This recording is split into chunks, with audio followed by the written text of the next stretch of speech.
The school bus at Springfield Elementary is in a terrible state, and a safety accident could happen at any moment. The students are all complaining about the bus's safety, but Bart says it's at least much safer than the old bus.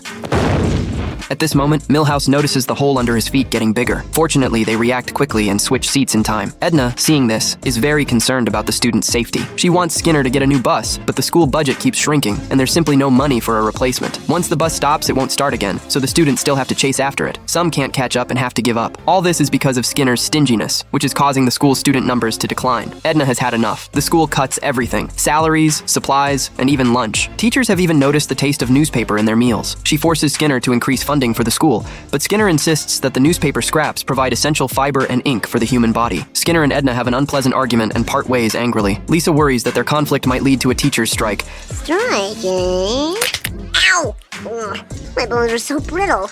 But I always drink plenty of milk.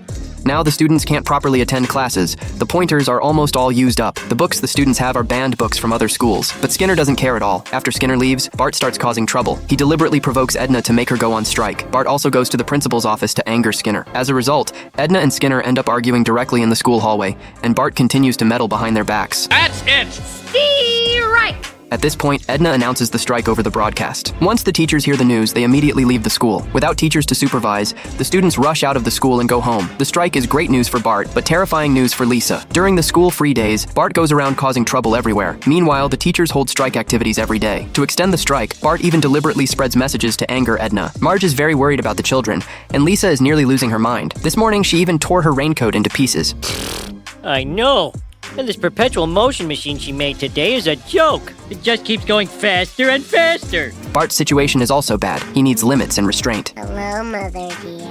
Marge must take them back to school. Flanders holds a parent-teacher meeting at the school. To restore normalcy, he advises Edna to end the strike, but Edna has conditions. The school must raise teachers' salaries and improve the learning environment for the children. However, the school budget is tight. If they do this, tuition will have to increase. Parents don't know what to choose. In the end, Edna and Skinner argue and part on bad terms again. The PTA has disbanded! No, the PTA has not disbanded. Fortunately, Flanders has an emergency plan, using nearby residents as substitute teachers. This plan is quickly implemented at the school, but Bart's pranks scare off the substitutes. To stop Bart, the school specifically asks Marge to come teach. Bart suddenly remembers the traps he set on the podium. Fortunately, he arrives just in time to remove the danger, but it's not over. There's yet another trap.